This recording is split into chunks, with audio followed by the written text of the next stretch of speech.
Baik, Assalamualaikum warahmatullahi wabarakatuh. Kembali lagi bersama saya, Emda Fardana, dari Prodi Desain Komunikasi Visual.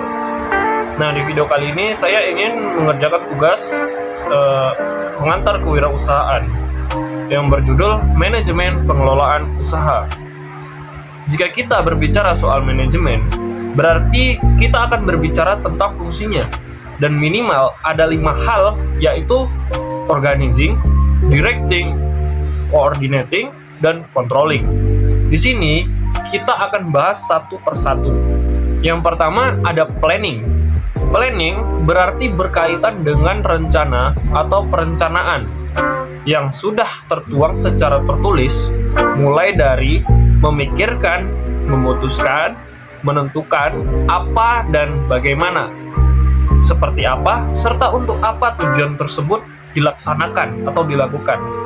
Jadi, jika Anda ingin membangun suatu bidang usaha atau bisnis, Anda perlu menetapkan tujuan, perlu mencari alternatif 1, 2, atau 3, sampai seterusnya.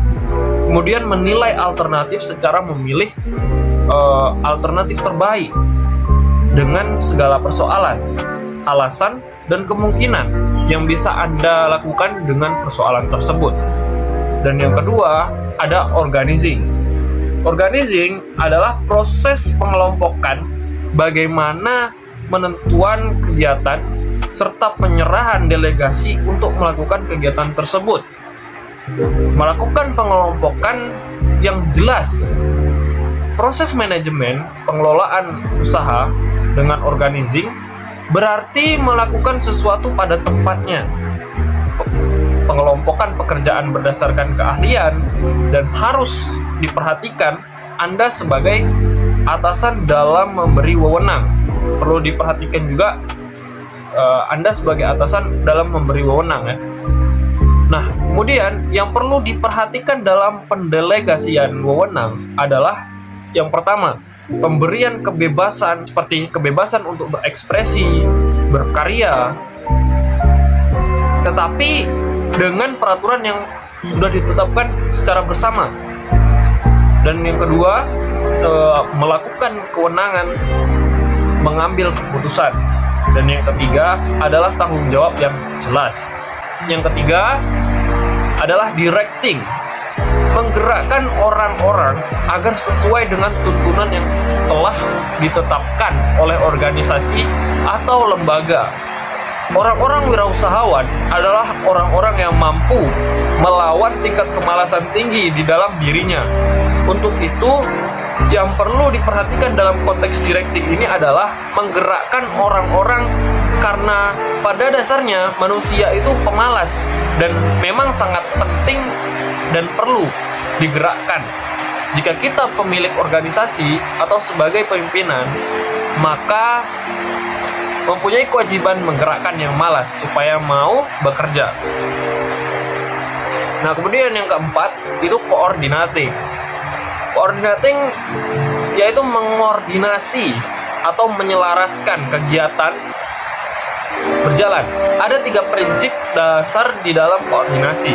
Yang pertama ada koordinasi terhadap hubungan horizontal, yaitu dengan sesama, selevel, dan setingkat. Kemudian ada koordinasi terhadap hubungan vertikal, yaitu dengan atasan atau pimpinan. Yang kedua, ada keselarasan untuk kegiatan-kegiatan yang dimulai dari awal hingga akhir. Merupakan proses yang panjang, dan itu juga harus diselaraskan. Yang ketiga, masing-masing faktor harus saling mengisi. Nah, kita masuk ke bagian yang kelima, yaitu controlling.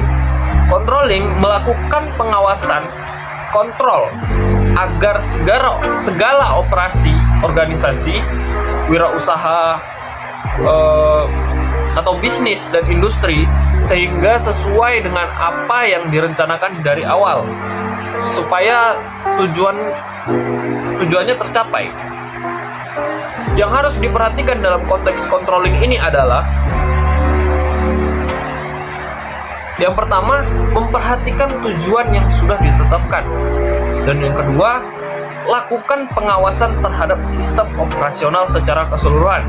Yang ketiga, bandingkan budget dan aktual. Yang keempat, melakukan evaluasi atas hasil yang dicapai. Dan yang kelima, memberikan masukan untuk perbaikan di masa mendatang atau masa depan. Nah, kemudian bagaimana mendesain bisnis usaha kita atau Anda? Beberapa langkah yang mungkin Anda bisa lakukan adalah yang pertama, menetapkan tujuan dan sasaran yang jelas. Yang kedua, mengelompokkan atau menghubungkan berbagai fungsi dalam organisasi yang akan Anda bangun, tim kerja yang Anda buat.